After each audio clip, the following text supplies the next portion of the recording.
Hi there, Lisa Arana here, and welcome to another Assemble This video. Today's card is all about creating a really vibrant background with some repeat stamping of this beautiful butterfly image. It's really a simple technique that anyone can recreate with just stunning results. I'm featuring the April 2020 Sentiment Kit, Trust It Will Be Okay stamp set from Unity Stamp Company. Has that big, beautiful butterfly image and a great mix of supportive sentiments. Have all my supplies ready to go, just using some Nina Solar White cardstock and Distress inks in Worn Lipstick, Spice Marmalade, Mustard Seed, and Ripe Persimmon. Starting out with the mustard seed yellow color and just filling in the background around the butterflies. I'm using a blending brush to blend on that ink. I'm just really loving the blending brushes nowadays. You always get a nice soft even blend versus the blending tool. You still can use the blending tool. I do pull them out from time to time, though I tend to grab my blending brushes more nowadays. So I'm just blending on a little bit of the orange, which is the, ripe persimmon, and then adding in a bit of pink from the Worn Lipstick, focusing more on the butterflies and the heart shape for this blending, and kind of filling in the corners here. I stamped my image with Gina K Amalgam ink.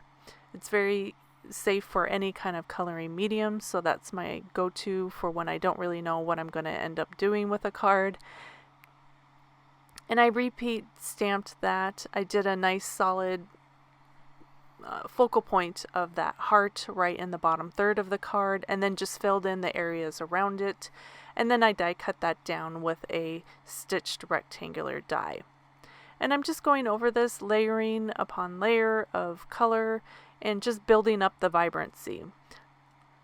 Light layers on top of each other really work to get a nice even blend. And then last, I'm just sprinkling on some water. Water will react with the distress inks and create a nice kind of vintagey distressed look, and then wiping that off with a baby wipe just to kind of lift some of that color up. This is going to be on some white cardstock, so to pull that white into my background, I'm going to use this Hero Arts Unicorn Spray ink. They don't make this anymore, but you can just mix some acrylic white paint with some water and then splatter that on. This is just a great way to pull in your background color into your blended background. So I'm just going to set that aside to dry. Once it was dry, I added foam adhesive to all my layers. I have a scalloped rectangle that I die cut out, and I'm just going to pop that on top of my card base. Again, really loving that white on white. And then the pop of color that I get from my Distress ink panel. I added some foam adhesive to that, and I'm just going to glue that right into the center of everything. Just like that.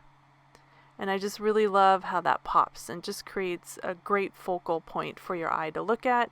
It almost looks like patterned paper, but it's something that I created with inks and stamps. I'm just going to trim down my sentiment. I stamped that on some cardstock with, again, that Gina K Amalgam ink just to match the butterflies. I'm going to trim down the edge here and notch that out so I can create a banner. Just creating a cut in the center of the strip and then cutting from edge to edge, and that'll notch out the edge just perfectly. I trim down the other side so it creates a bit of a tab that hangs over the edge. Then I'm going to tie a bow with some of this black burlap string.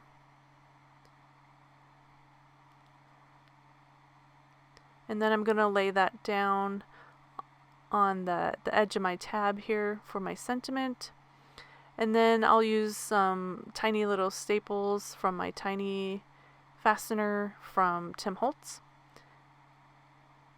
And then I added a bit of foam adhesive to the back of that to pop that up into the top corner of my card here. And last, I just wanted to add a little bit of sparkle and shine, so I'm using a mixture of sequins and rhinestones and just gluing those down with glossy accents. And I'm picking those up with a rhinestone pencil. I love the little bit of shine that we get from those gold sequins, and then the rhinestones actually pick up the color of the blended background. So they create just a nice little something for your eye to look at as well. So here is the finished card with that vibrant background in warm tones, just loving the pinks and yellows all blended together. It is fun to fill out the background with one stamped image.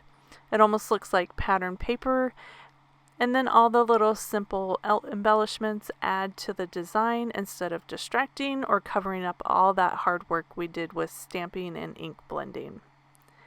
I'll have all my supplies linked in the description of this video. If you have any questions or a sweet comment, post below. Thank you so much for creating with me. I hope you're inspired, and I'll see you next time. Bye!